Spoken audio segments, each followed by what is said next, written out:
I believe it has Hello? happened. And wait, what? I think it happened. I think we did it. We're live. We did it. Huzzah. Oh, we weren't recording. We're live in front of the people. We're live. Now we're for the live people. for the people. We were in an indeterminate state of potentially being before, but now we are live. Yeah. Let me actually add to my collection here. Oh.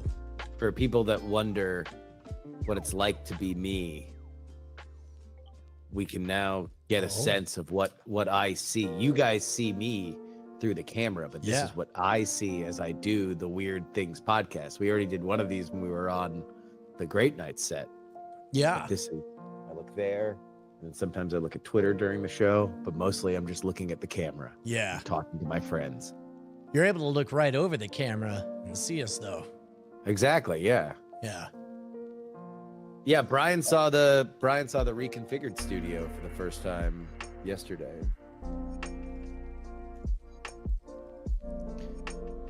Oh, yeah. All right.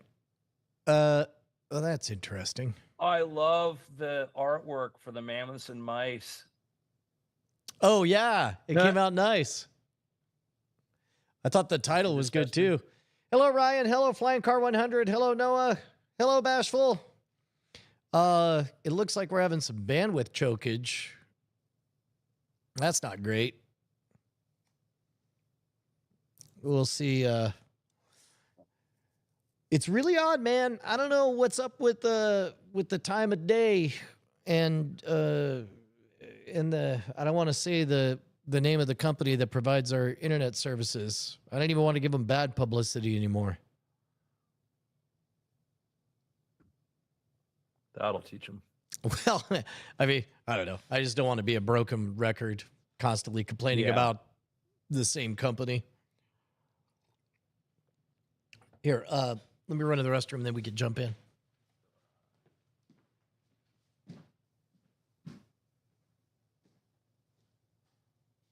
How are you doing, Andrew? I'm fantastic. If it's any of your business. It is. I'm your friend. We're allowed to ask about each other's lives. I didn't know that part about friendship. Thank you. Have you watched? I was going to ask you if you've watched The Severance. Me either. No. Me either. Shut up. Good. Shut up. Me either. Shut I haven't watched it. Stop. God damn it, Justin. No, Ashley was back from a conference yesterday, so I couldn't watch it on Thursday night. Yeah, I think after a call, I'm gonna grab the wife and be like, "We need to watch it." Yeah, she was on X and she's spoilers. I'm like, you have to train yourself to just not, yeah. I had a buddy from high school come hang out. He was at the NVIDIA conference, and then he came and spent the night last night. So it was really cool to talk with him. Yeah, so that was cool. Cool. Buddy Manoch. A lot of fun stuff. I'm glad to see that conferences are still cranking in SF. It feels like that's like coming back a little bit from the COVID era. Yeah, because that's where Ashley was with Games Developer Conference, which he was like wall to wall out there. GDC, yeah. So I was at a party 2 nights ago where it was a bit of mix of some NVIDIA folk and there are people for that and GDC people, So, yeah, it's I mean, it's cities. Some of it's ever like cities, man. What are you gonna do with them? They're going crazy these days. These cities. Yeah. It's funny. I got invited to Brian. Remember the drama when I pointed out that DeepSeek, the amazing technical achievement, also ... asterisk, and then creates a bit of an uproar. And I had some kind of back channel communication. Some people were very upset with me, but then they're like, "Hey, we're having a party. You want to come?" And it's like, like literally in Twitter. One of the things, like for some people, it's like, "Hey, I'm a real person. Well, we probably agree on 90%.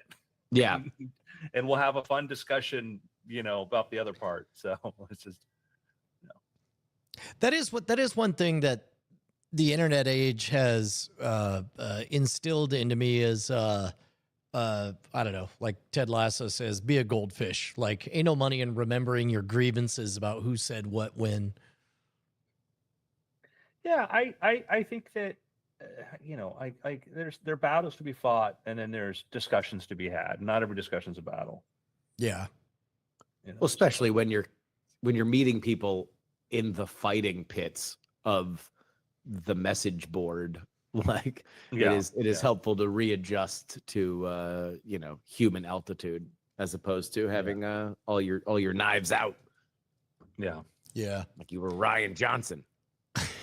Knives out. All right. You guys ready? Yeah. Here we go. In 3, 2. Hello and welcome to the Weird Things Podcast. I'm Andrew Mayne, joined by Brian Brushwood. Hello, hello, hello. And Mr. Justin Robert Young. We. Gentlemen, I have some news for you. Oh. Go ahead. Been a lot of things going on in the world of technology. Get out. Yeah.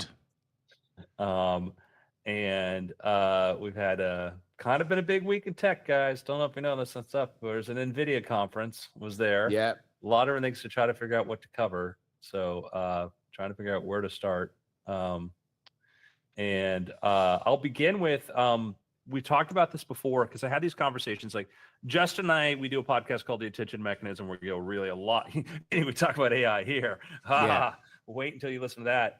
One of the things we talked about is like kind of the future of NVIDIA. NVIDIA is a big player. NVIDIA is one of the biggest companies in the world. It's a big player. They had their big conference, and kind of what they have to do is they have to kind of lay out their vision for the future. And that actually, a lot of times that future happens in the 12 months since the last conference. And so you have to kind of move quickly. We've said that I get calls to advise on like the future. And people ask me about like NVIDIA and other companies. And thing I kind of point out is right now, like people have been thinking about AI in data centers. We think about like data centers. We know we're building up like this. They're NVIDIA chips. It's going into data centers to train models, using all these chips to train models.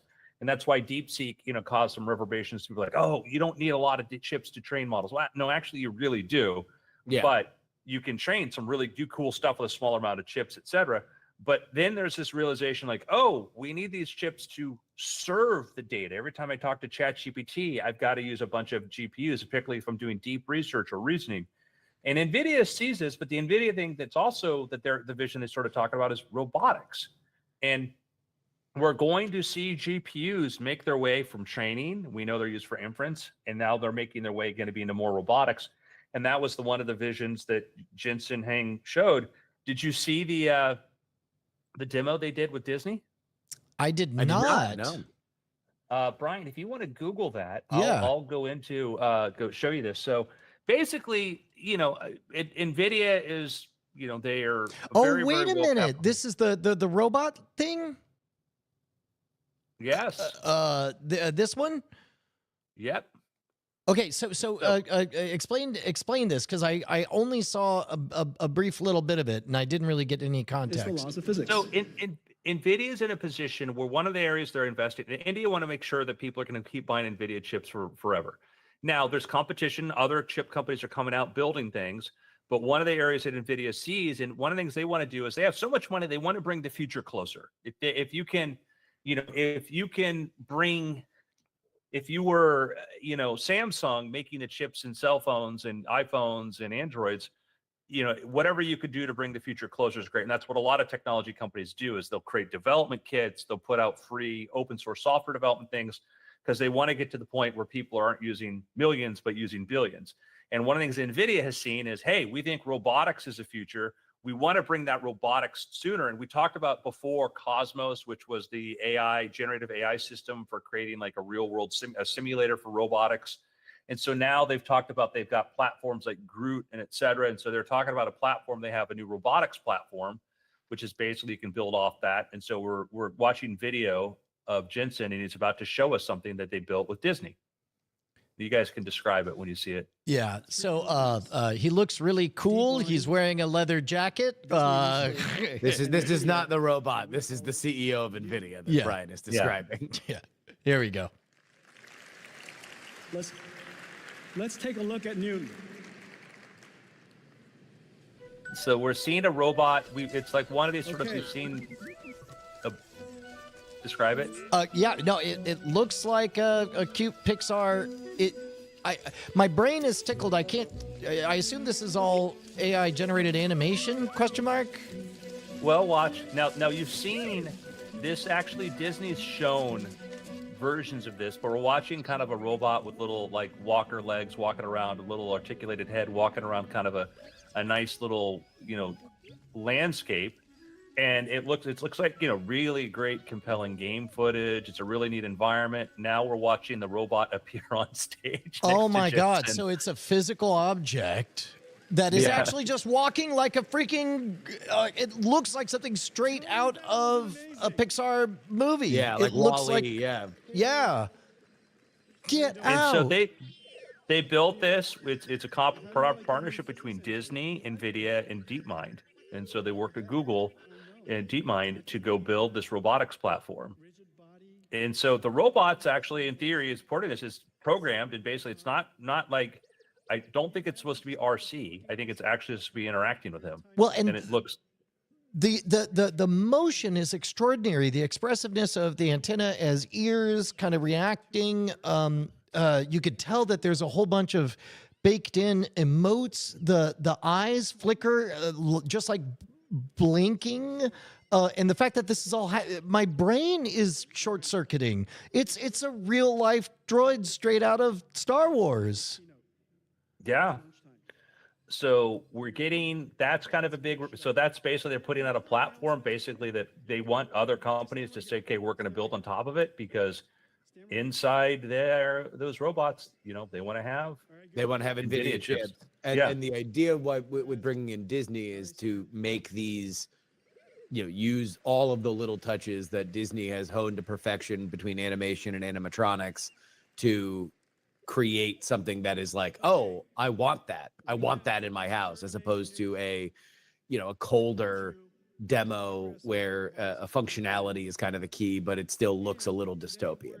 Yeah, we're seeing some really neat advances in robotics, and some of the stuff I see, I'm not quick to repeat, because like sometimes I don't know if it's like 1 out of 1,000 times that it worked right or how much was manipulated, because certain countries and stuff are making good advancements, also have a reputation for, for fibbing. Yeah, or not everything, but they're like, and China's been doing some great stuff in robotics, absolutely 100%. Yeah. But not that they're the country that lies, but they also are doing good things. But sometimes other unnamed countries have a habit of doing but that. I do believe some of the demos I see are real sincere, like are really good. Yes. Well, I'll show you something that I'm pretty sure is real. So Boston Dynamics switched from using hydraulics to electric motors, right? And which I think they should have done, I don't know, a decade ago. But Brian, I just sent you a link to a Boston Dynamics demo, and they're known for being, pretty up and up on that. And there's some Unitree stuff I think is legit too. That's pretty cool. But check out this new demo. Yeah, Boston Dynamics.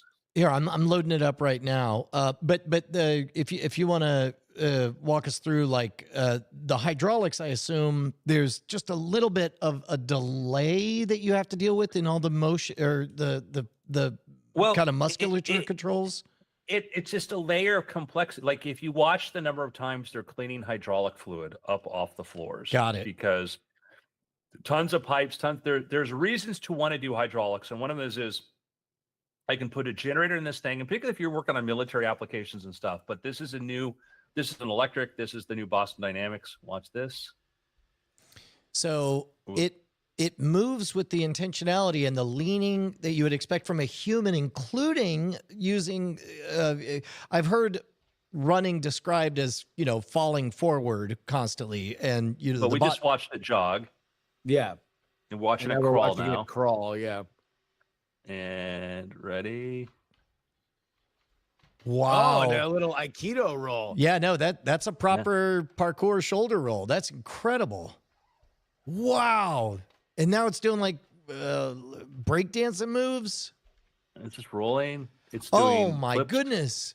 Okay, so that was amazing. It did basically a Watch forward. These are It's exactly actual breakdancing moves. breakdancing. Yeah. Breakdancing. It's better. Watch this. Cartwheel. Oh my God. No, that's extraordinary. So when it does this forward flip, like facing forward, arms go forward, and it rolls. But what's amazing is its hips rotate around. How can I put it? It doesn't have. Oh no, wait. Okay, now I'm seeing it differently. It does it exactly like a human. That's amazing. Yeah. So we're watching the Boston Dynamics. You go look at YouTube, look at this, the new robot they have. And we've seen, Unitree's been building some cool stuff. I saw one video of a robot running, but like, I don't know how often that robot fell on its face planet or whatever.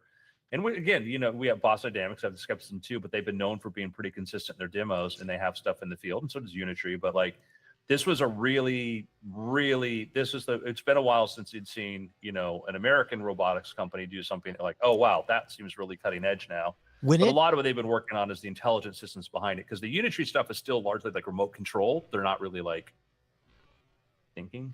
Yeah, well, in the case of this cartwheel, there's a brief moment that it's all the way in the air and it's just catching itself on its one hand. That's really, and those little fidgets in the wind up, the get ready to doing the cartwheel are really what trigger that uncanny valley feeling. It's really astonishing. Yeah. Let me see. That's crazy. Yeah, I mean, if you go check out Unitree's website, they've got some new videos of their robots that are jogging on paths and stuff and doing stuff. So like, I think we're in a very interesting space right now. The Boston Dynamics one I liked because it was doing some really complex stuff. The Unitree one's doing some really cool, like bouncing, jumping, whatnot. If you go down, scroll down to want to go to the G1. It might be further back up. If you go back to the main, if you go to unitree.com/G1. Unitree, 2es.com/G1. There it is. We got a humanoid robot here. Price from $16,000. We'll take a look at this video.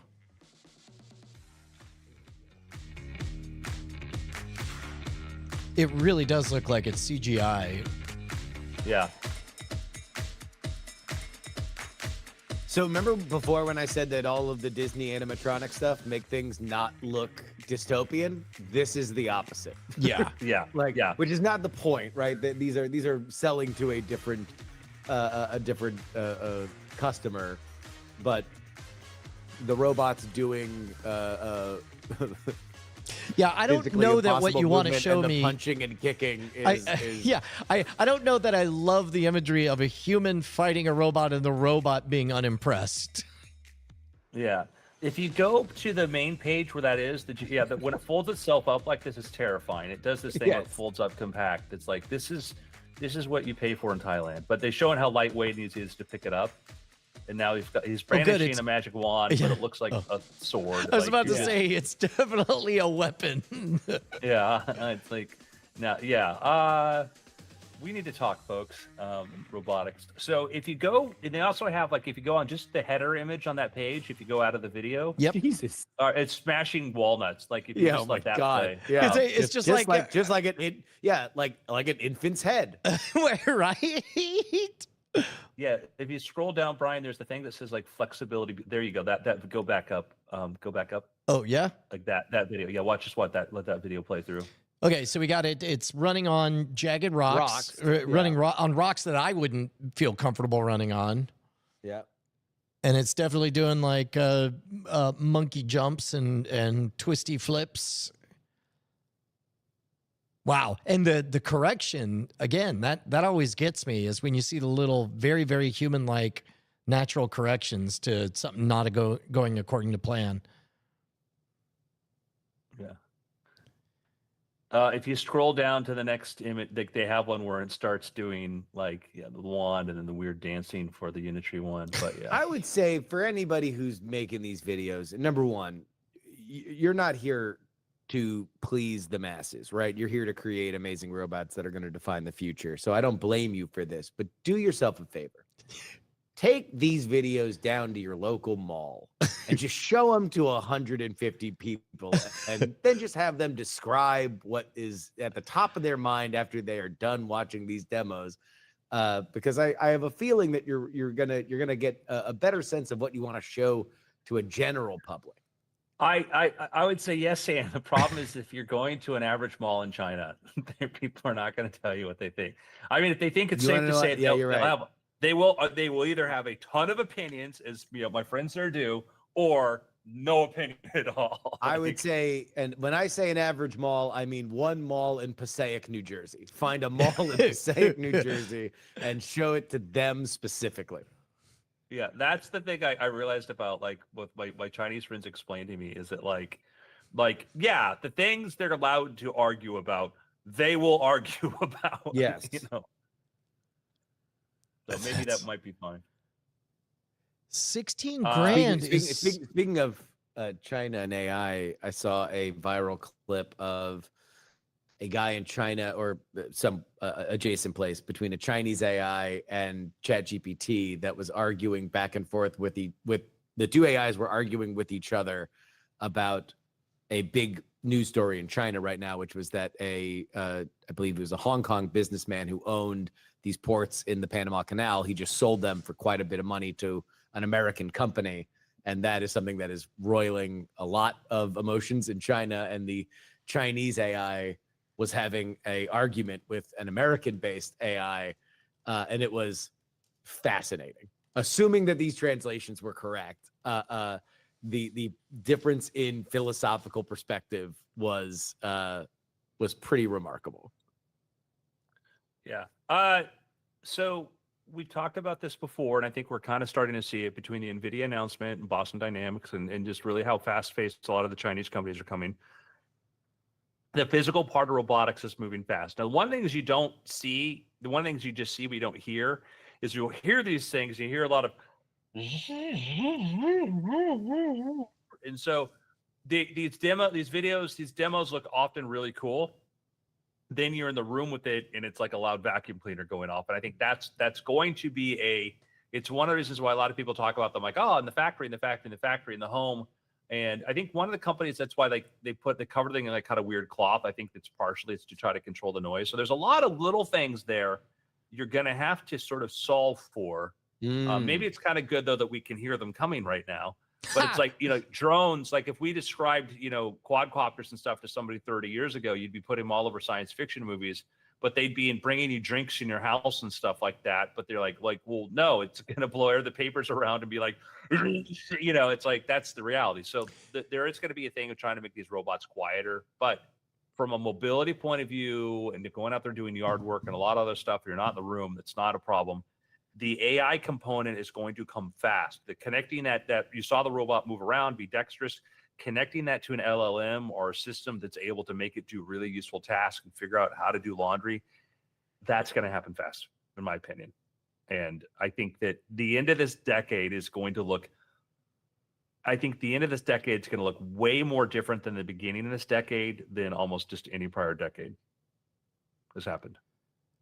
Yeah, it's going to be remarkable. I mean, to think what my 6-month daughter will think of as just a thing that's existed her entire life is like, I mean, I would, it's going to be more different than what I assumed existed my entire life and like my ancestor at the turn of the century.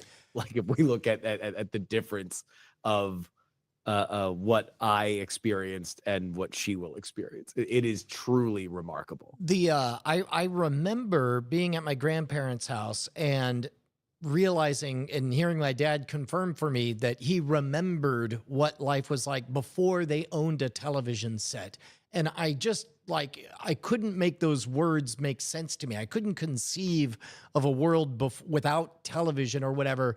And then I realized, my children, that's how they feel about me describing what it was like before the internet. And then now for your kid, Justin, it'll be like that without robots doing our bidding. AI and robots. Yeah. Like just an entirely different comprehension of how we even think of computers. Yeah. Let me pull up a couple other things that are going on. Brian, I checked this out. So OpenAI opened up an SDK for software developer kit for their new voice agents, and that's become a big thing across the board. There are other companies doing really cool stuff. I love DeepGram stuff. 11 Labs is doing great stuff. OpenAI created a demo to show that their new version of GPT-4, which actually can generate audio. They have OpenAI.fm. And what's neat is you can get in there and you can actually write your own prompts for the text. Oh, so much like did you send me a link to something, or should I be looking it up? you can just go to openai.fm. That's fine. It's Okay. just the link to that. So anybody can go to openai.fm, and you're presented with a page that has these different voices you can choose. They've added some new voices, and then you can pre-select a vibe and give it a script, but you can actually go in there and write in your own script. So if you say like all right, team, chill surfer, let's bring the energy. Okay. All right. Sorry. I didn't mean for the robot to cut you off. So go click on the vibe. Like click on the vibe. Like click on, let's say, you can click. It's a really cool interactive thing. They kind of based it on a teenage engineering sort of style. This is. And they're actually doing a giveaway. What am I clicking on here?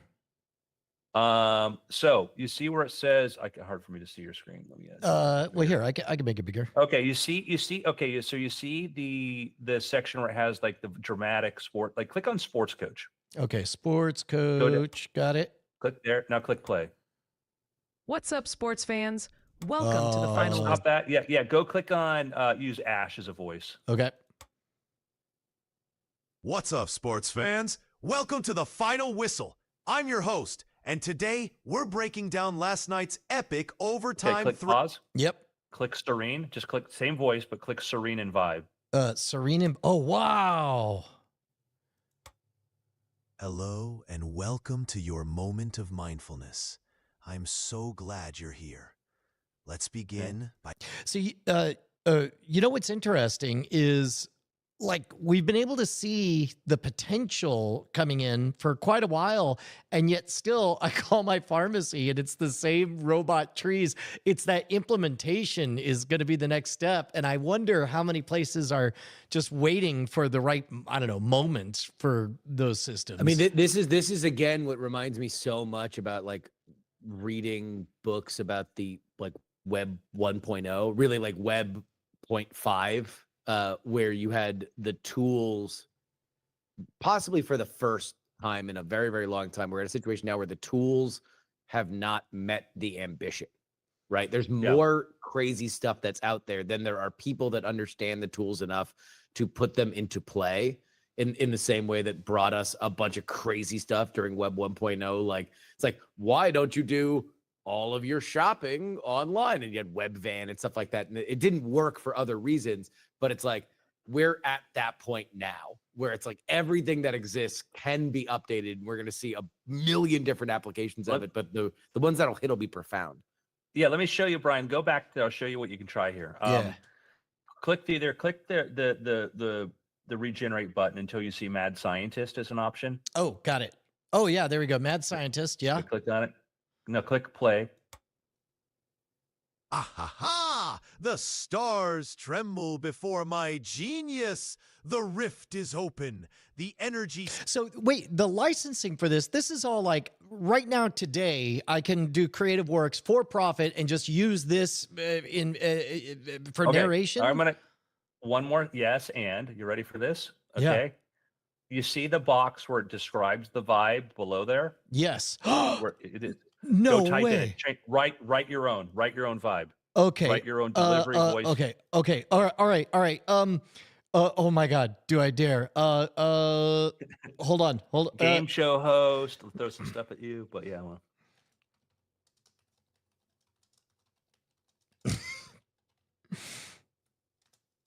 There we go. It may we'll see. Of course, it's a copyrighted thing. The stars tremble before my genius. So it's doing that. Let's see. Be like pompous British actor. Yeah. Describe Stephen Toast. Don't just say Toast to London.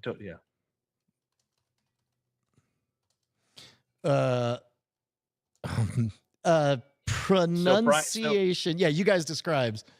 Yeah. So yeah, Brian is writing this. So the neat thing here is you have a box where you can actually describe the style that you want it to deliver the hat. So you can have your script and you can take a voice. There's like a 10 voice, there's 12 voices. You can choose that voice, but then you can say, I need you to deliver, like you're a stand-up comic. I want a stand-up comic kind of tempo to it. And that's what's brilliant about this. It's not just choosing a voice, it's choosing, you're directing the voice and giving instructions on how to do it. So Brian is now wants to make it kind of like Stephen Toast. You might have to find. I'll play with some different voices. Take out The Toast stars of tremble London. before my What's that? Oh, take out. Toast of London just because I don't want you to get banned again. Okay. I'm not logged in. There we go. Delivery, pompous British baritone.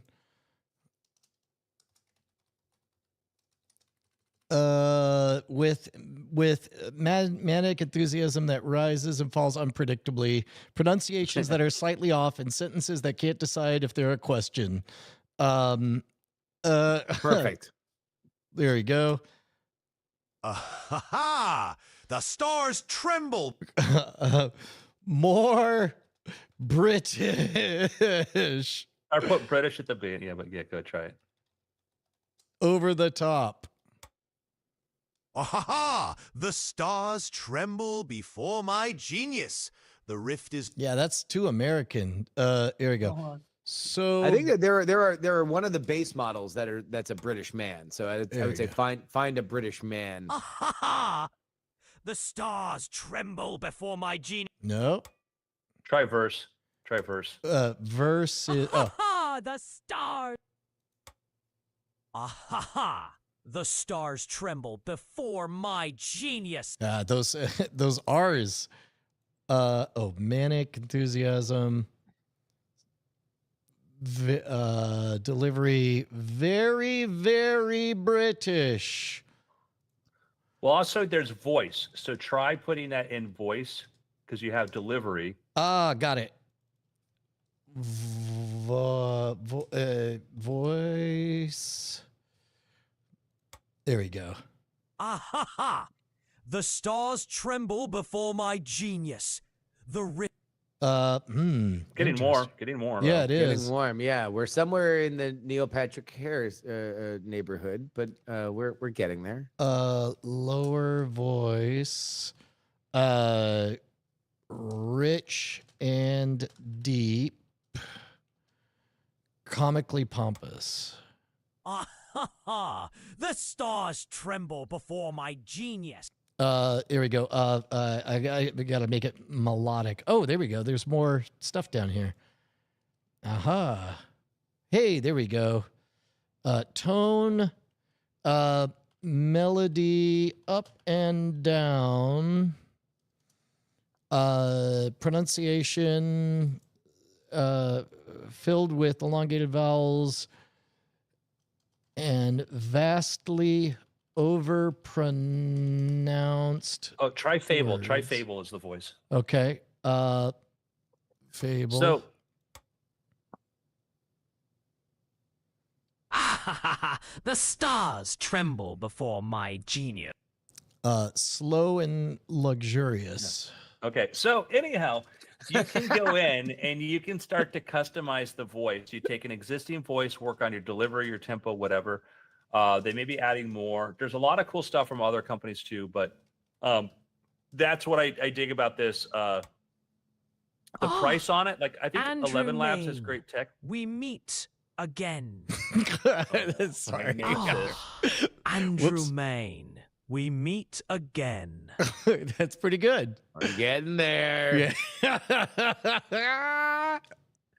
This is actually what people need to understand is Brian is building a perpetual happiness machine. Like Brian has a hard-coded brain serotonin reaction to Matthew Berry's voice. That like I've never seen anybody just react like you brought balloons to a toddler in the way that when Matthew Berry speaks, Brian has the same reaction of just undescribable primal childhood joy. It is accurate. All of this is accurate.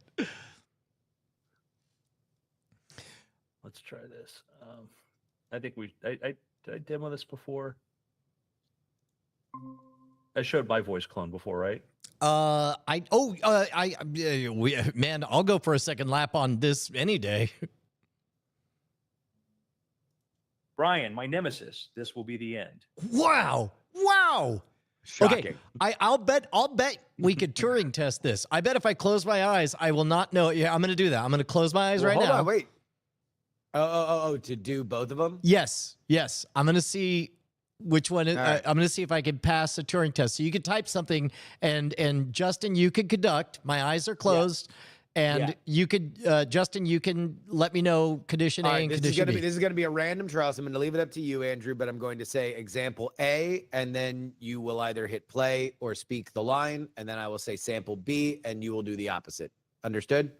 Yep, understood. Okay. Sample A. Brian, my nemesis. This will be the end. Sample B. Keep them shut for as long as you like. Never open them for all I care. Oh my God. I legit don't know. And part of me suspects both of them were robots. Both were robots. I forgot to play, That was incredible. Holy moly. I never thought we'd see the day. That's extraordinary, Andrew. We actually have a cloned Brian voice in 11 Labs. Oh, do we? Yeah, I guess so. For experimental cuts of World's Greatest Con. For World's Greatest Con. We're a couple weekends away from like doing our own Notebook FM with just our voices and it being a better podcast audience. You know? Well, and so I just had I guess it's just a meeting, so I guess I could talk about it. Are you familiar with Opus Clips? The software. So basically what they do, and stop me if this sounds too relevant to our podcast, they take large, massive back catalogs of content and process it all so it's instantly searchable. And what they have been doing, the thing most people know it for is you take a long form podcast and it'll chop up shorts or whatever. But the thing that they were demoing at South by Southwest, and the thing we talked about in our meeting, was they have another component that sees oncoming trends starting to bubble up from various sources. For let's just say, for example, Reddit, this trend, this meme is incoming.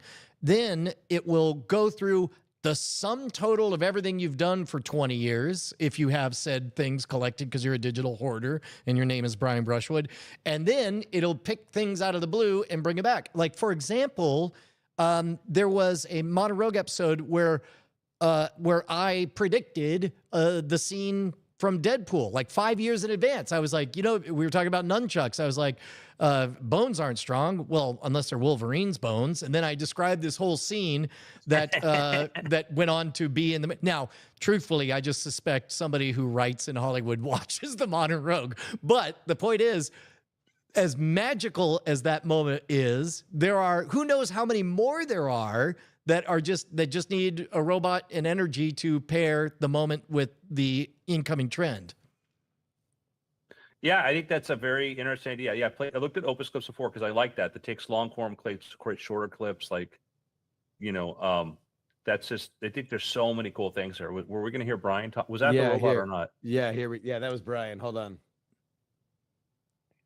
Oh, I'm not hearing it. You're not hearing it? Oh, does it not record? Does it not have volume when I share the thing? I can hear it. Yeah, I don't think we can. Yeah, what a bummer.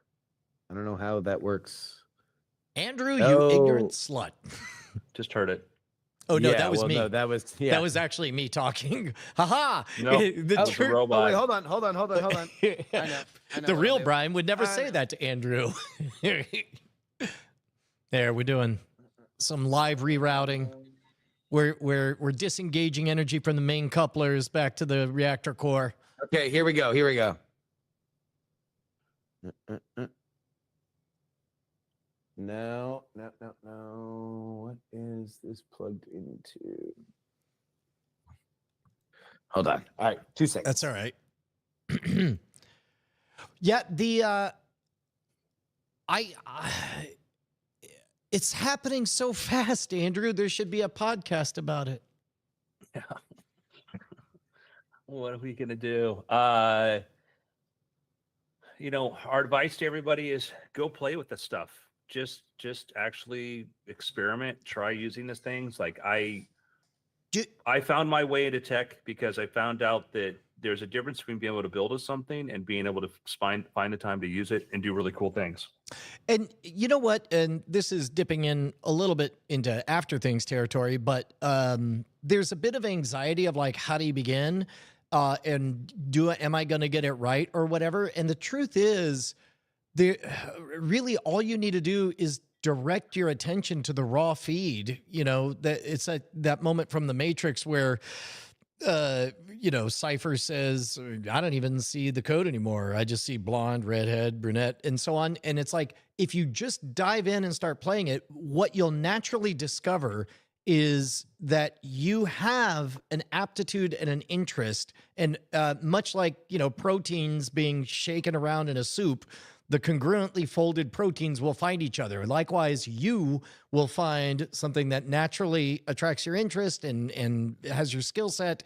And, as long as you're paying attention to what the world seems to want, you'll discover so many things. And as always, if you don't know how to begin, ask a robot how to begin. Just literally say, I want to discover something good with AI that I can do. And it's like, what's a good place to start? I think I might have it, but I have to switch real quick. Okay. So hopefully this works. All right. Andrew, you ignorant slut. Andrew, you ignorant slut. My God, Brian. I mean, no, it wasn't me. It was the robots. So that came through. Yeah, it did. Okay. I've got feelings, guys. Yeah, I felt the hate. It felt real.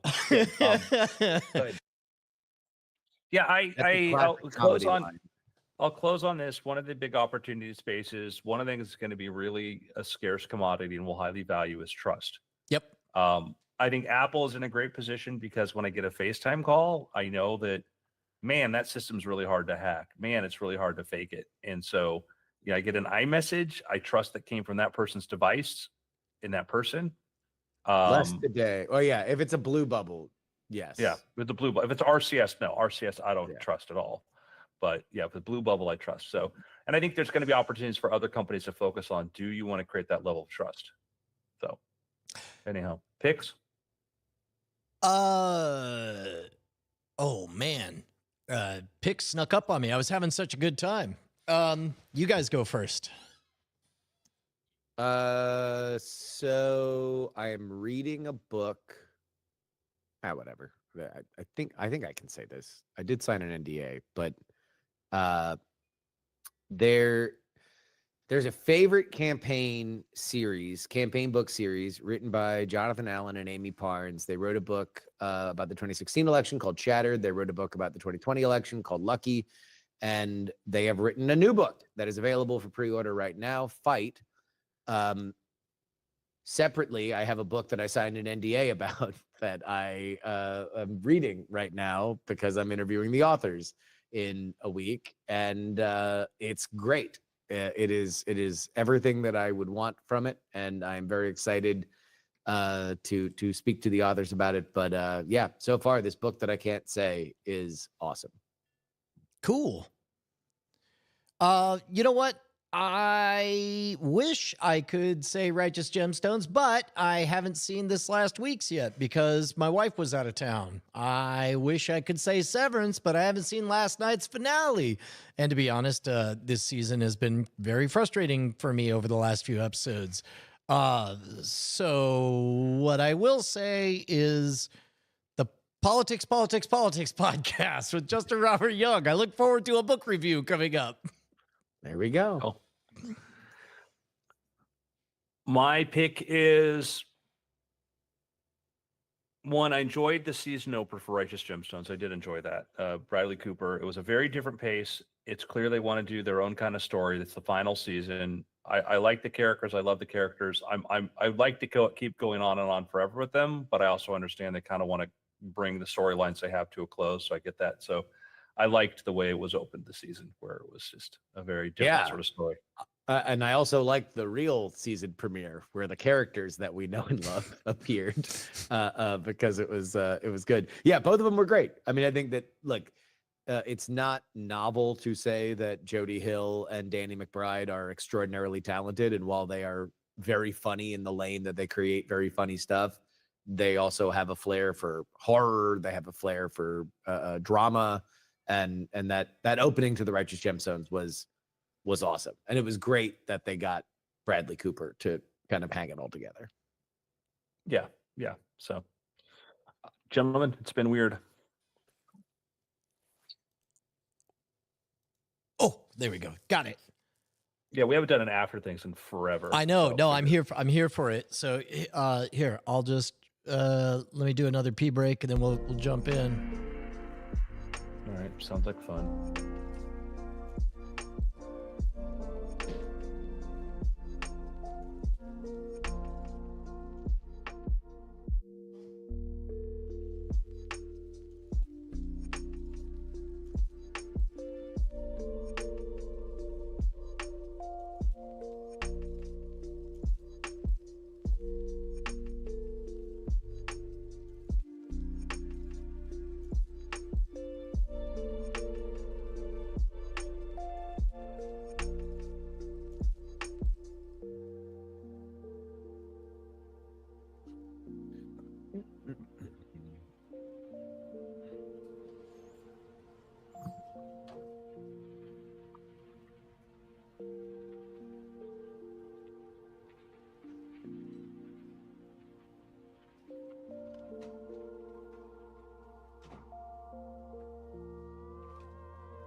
Yo.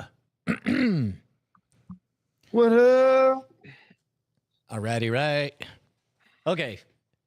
Ready for after things in 3, 2. Oh, fake take. There you go. Okay, ready in 3, 2. Hello and welcome to After Things. I'm Andrew Mayne, joined by Justin Robert Young. Well, hello. And Mr. Brian Brushwood. OMG, I just got confirmation. They're here, and by here I mean at my house. I got toys to unpack. We got the new robot cameras that run the studio. The replacements arrived. Man, even cameras aren't safe from robots. From the robots? Yeah. No. Yeah. Give yourself over. By the way, new So- book test available. Buy a new book test from Brian Brushwood. Yeah, right.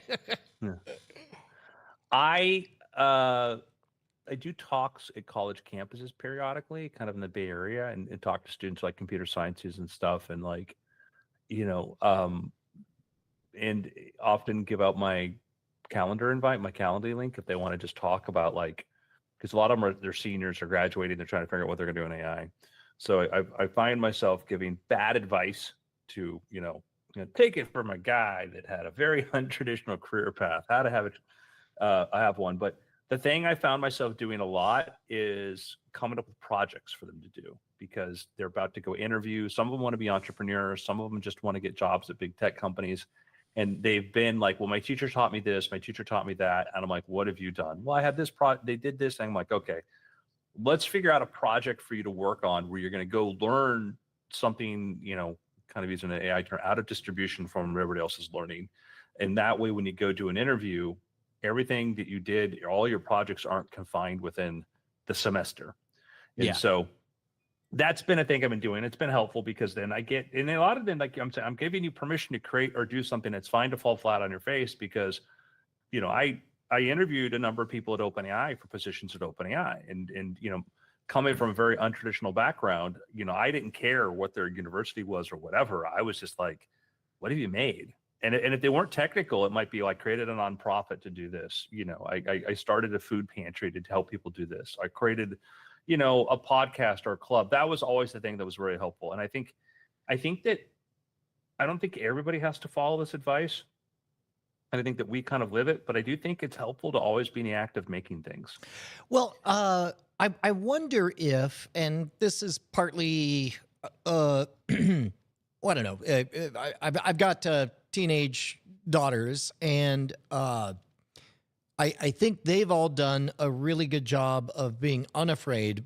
But when I meet their friends, there seems to be a low-level anxiety about doing something wrong. And in general, and maybe this is just old man talk, but I hear, for me, the heuristic that I lean on is I don't like hearing the words "I'm gonna" or "it's gonna" or "I'm working on" or whatever. It's like I don't know if it's a generational thing or maybe it's a bias that the three of us are increasingly old men who grew, who are, we're here talking because we were the kinds of people who just went out and tried stuff, and now we're sitting here. But I don't know. The advice I just love to give to people is go out and fail. And it used to be in this age where perfection and polish is so cheap. When I use Gmail, I type a sentence and I always get confused why it says Polish. And then I realize it's saying polish. And I'm like, when polish is just a button click away, that is code for it's garbage. It's cheap. And anything polished, I instantly mistrust. And I don't know, go be flawed and interesting. Yeah.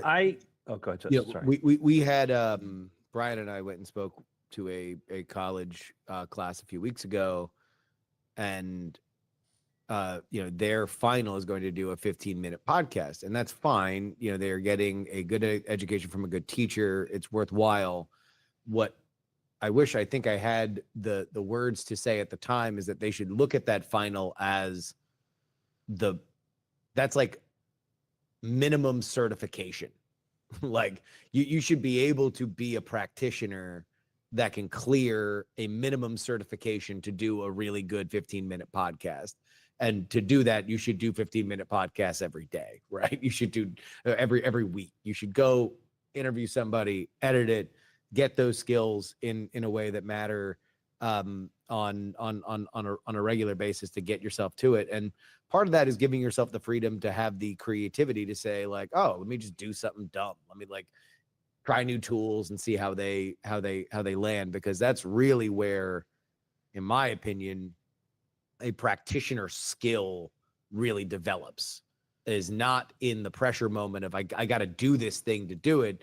It's in the creativity of like, oh, is this the best choice? Why am I making this decision? Should I make another one? Once you see the finished product, judging it and saying, oh boy, this has a bunch of flaws that I can see now that I couldn't see before. That's adapting. That's creation. That's perfectionism. I see a problem a lot, which is I'll do it if somebody pays me to do it. I'll do this. And there's a difference between that. Like, so I did a podcast on Monday, which will come out later as a guest. And the host there is an extremely agentic person that has no trouble doing stuff. But for things that are out of distribution, she said, well, I need to have somebody challenge me with that. And it doesn't have to be. And then I said, I'll give $1,000 to make a wish if you do a thing. But that's different between people who are like, I'll do it when you take away the risk. I'll do it when you get, and that's a lot of times I hear people like, I'm thinking about writing a book, but I want to get a publisher first and whatever. I'm like, okay, one, it's a terrible business plan. Because publishers aren't waiting for you to show up and say, hey, can you pay me to go write a book? I'm like, sure, we're publishers, we're rich, we do that all the time. But also it means that you're signaling to the world, you don't know that it's worth it.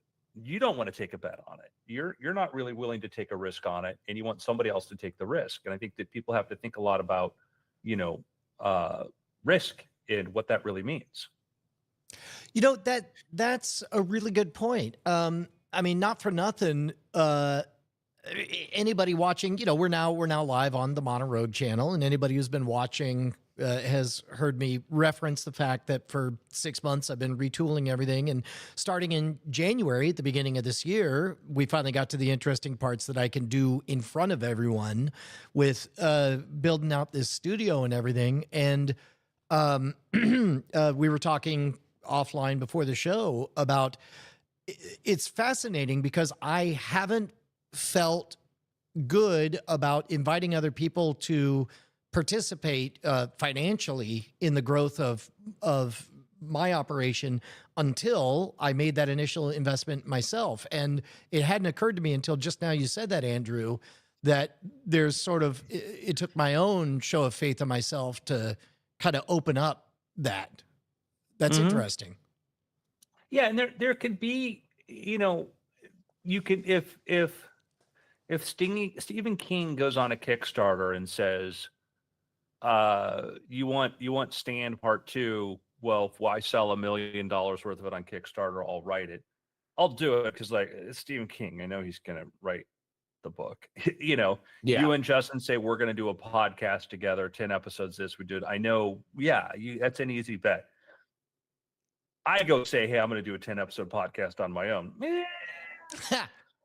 Don't know, Andrew. Don't you are Justin and Brian involved? No. And I think that's the thing. A lot of is we often look at that and we don't realize what's at stake. You know, I have a friend who's got a startup, and he's a solo founder. He'd like to bring in a founder, but he's kind of said, like, well, I don't want to bring in somebody and have them expect they're going to get half, because I put in all this work on this sort of thing. And it's like, well, one, there's no line of people who want to go join your startup. So, you know, you're not going to have to worry about that negotiation. But second is it hypothetically, if, you know, the head of, you know, applied engineering for Google for the last 12 years, you know, who's launched like a ton of projects and stuff, says, hey, I want to be a co-founder, but, you know, I have choices, you know, like I was asked to join a startup, but not as a founder later on. And it's a great startup. I believe in it. They raised a ton of money, but I'm like, I missed the boat of being a founder earlier. Had I known you guys a year ago or so, whatever, that would be worth it to me. I would have done it, but you know, it just wasn't going to be, I could say no to it because it was just a position. I think that's the thing we often don't realize, like, how much more people we aspire to be reputationally. And also, like, I kind of want things like, oh, I want this, I want to, but Andrew, you don't have 20 years in the game. And not to say that you have to have this sort of stuff, or, you know, I know a kid who just raised like 3 billion for his fund, and he's like 21 or 22, and it's crypto related. And he got money from some of the biggest investors in the Valley because he lives, eats, and sleeps crypto, you know, and he's not a guy with an idea, but he's been thinking about this stuff since he was 16 years old. I met him when he was a teenager, and, you know, and I see that, I go, oh, he can 21 and he can have a reputation. He can go raise millions of dollars on that because he's been serious about that. So again, I guess the thing is, like, like, have a project, build stuff, put skin in the game, show that you're doing the thing. And a lot of times people are waiting for the motivation to be external, and that is the worst person to invest in. Yep. Yeah, there is a real worth to being a person who wants to create without expectation than being somebody who wants to create any excuse to not, right? And that's really the difference, is that every situation where I've been involved in something that wound up being exponentially awesome, it was because I saw an opportunity, I had the desire and excitement to help create with somebody, and then that creation wound up taking on a life of its own and had an opportunity on top of it. I know for Andrew got involved in OpenAI before OpenAI became OpenAI because he saw what these GPTs were doing and was like, oh, I want to build something. I'm like, this is amazing. This is a really cool thing. I like to build. I want to build. And then at a certain point, all of a sudden a friendly relationship turned into something more. And then OpenAI, explodes and becomes, the new Yahoo or Google or something like that. So it's like, Hopefully Google, not Yahoo. Ha! Ha! yeah, I mean, in the moment, right? Yeah. So it's like, there's just there's such a worth to getting beyond the F you pay me mindset. And I get it. I think that there's a lesson to be learned from knowing what your time is worth. And obviously, if you're in the world of independent creation, which a lot more people are and are going to be, then obviously you want to make sure that you can make enough to make a living. And anybody who's serious about this needs to budget a portion of their life that is about creating without expectation and collaborating with people to do so. Like that is it is foolish not to. When we were in the Magic world, we'd often get the question from people like, when do you know you're ready to go pro? And you get guys who have like regular jobs, they hated their job and they wanted to become full-time magicians. And it's hard to know. I can't tell for anybody. I'd say the strongest predictor that somebody is ready to go pro was, I would ask somebody like, are the shows you're booking now getting in the way of your work? Are you turning down stuff in the middle of the week? Are you turning down stuff because you have a regular job? And some guys go like, yeah, it's been hard because I had to turn down this stuff and this stuff. I'm like, yeah, you're ready to go pro because your job is in the way. I would get other guys go like, well, no, but I'm hoping it'll pick up when I have more time. And it's like, well, you're going to take out this time. You're going to take out an ad in the yellow pages and maybe some Google AdWords. You'll have no idea of how much, how much there is. And you have an idea of how much word of mouth you're getting. And a lot of them were just thinking that like, well, if I quit my job and I say, I am a pro magician, the work will follow. Like, Brian, when you quit your job, you had a plan. Well, yeah. As a matter of fact, I remember the moment, the moment that I knew in my heart, and it took a little bit longer for me to say the words "I quit," but there was, it was. I declare. Yeah, I declare professionalism. There was a pretty good month of project graduation, grad night events that I had booked, and in that would have been May. But in March, there was within our small group of Dell experts, there were like 7 of us, there was the need for a project to be spearheaded. And I didn't raise my hand to spearhead it. And my manager said, I got to be honest, Brian, I'm surprised you didn't volunteer to do it.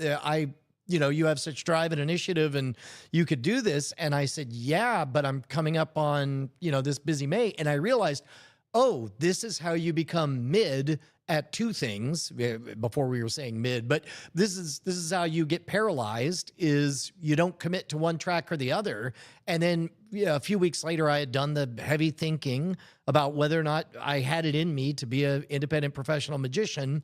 And I knew for sure whether I did or didn't. I didn't want to not know. And so later quit the job. But that was definitely the moment, was when, almost like it was happening to someone else, I noticed, hey, aren't you normally the kind of person to step up and do this? Why are you not doing it? Oh, it's because you're too busy with the other thing. I will say this was my 3-step process in a world, because you guys had situations where the stuff was gig based, when I was, post Patreon, but meaning that there was actual money in the stuff that we were doing.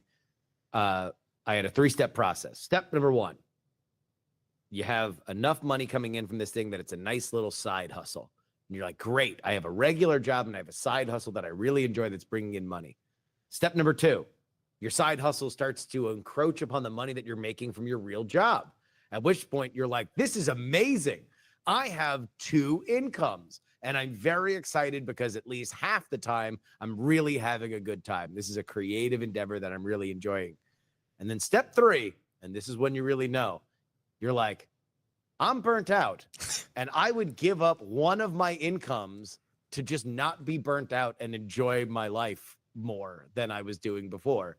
And that was the moment that I knew, all right, if I'm willing to sacrifice what I am making from my job just to have the time and if I didn't do anything else and I just stayed at where I was before, would I be happy? And it's like, yeah, I would. And that was the time to move on. Yeah.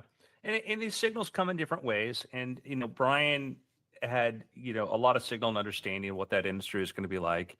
But like, starting off the whole the project ideas that like, we talked about this, but it was a friend of our show, David Lansky, who was an attorney at OpenAI, who listened to our podcast. Yep. And reached out to us and gave us access. And that was because, we were talking about AI. We were talking about that in 2019. We're talking about GPT-2 when we were into this. And I think that for him working in there, to hear somebody saying, these guys are doing cool stuff, that's what's going on. And, by creating a podcast a billion years ago with my friends, and we talk about these things, it does create it's another way to meet people. But you don't have to create a podcast. You can create a meetup. You can create, a group of people. You want to get into AI and you live in, Fargo, North Dakota, which is a new place I've just invented. You can basically, just say, hey, let's find some other people who are into the same idea, and, say, let's all meet together and let's talk about this thing. Well, and if you think of well, I don't want to jump too far ahead on that, but if you think about all of your projects as time slices, you don't know which one's going to pay off, but you know that statistically one of them will, at which point you can reallocate your time. But like stake a claim. My guess, there's a survivorship bias, right? Right now, whoever is hearing our voice, whoever is watching us, is seeing us on a platform. And it's tempting to think, how did this person, these people end up having this thing? And the answer, of course, is we did not go from zero to this thing. You will not see all of the quiet failures or the things that didn't quite hit, that got retired and their time slices went down and down as we reallocated. They call it portfolio rebalancing in finance. We rebalance our portfolios of creative energies, and if you keep doing that in the long run, you end up going ahead. Yeah, I had a conversation with a friend the other day because I was talking about how to get published, and then he showed me something from Cal Newport wrote in 2008 about how to get published. He's like, well, he says this, and I think you both have survivorship bias. I'm like, well, probably true. I would say that I'm right now in 2025 telling you how I get published, and this is an article that was written a year after Twitter, YouTube was a nascent, and social media hadn't taken over. And I can tell you right now, when you want to go with it, because it was about how to get traditionally published, I'm like, traditional publishers want to know how many Twitter followers you have. Nobody asked, was asking Cal Newport that in 2008. It didn't matter. And the publishing industry is just in a night and day different position. Because I was talking about gatekeepers. I was saying like self-publishing is a way to go. It's like, well, he said no. I'm like, Kindle didn't exist when he wrote this. Like, Kindle wasn't a thing. Like, how can you say no, don't do a thing when it didn't exist? I said, and it was this, but it was also, I realized, my friend really wants to believe in us. Just do the good work and they will find you. And I'm like, that's like ultimate survivor bias. Like that's really like that's be as talented as me.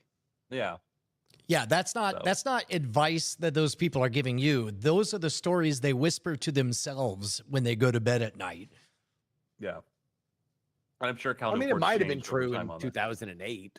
Like, you could write, there was a period write a manuscript and then go to the right cocktail parties in Manhattan. Yeah, blog about stuff when blogging was new and it wasn't oversaturated at that point. That's absolutely true. But also and that quickly changed because then everybody blogged to write a book. Everybody did this, and that changed. And I've made the argument, it's actually it's like an argument, like do self, because it's even better route now because like when the publishers say how many Twitter followers do you have, because they can't move your book. Right. Yeah. Let's jump into, if you're working on building something or projects, if you want us to brainstorm with you on a project, whatever, send us an email. Yeah. Where should they send that email?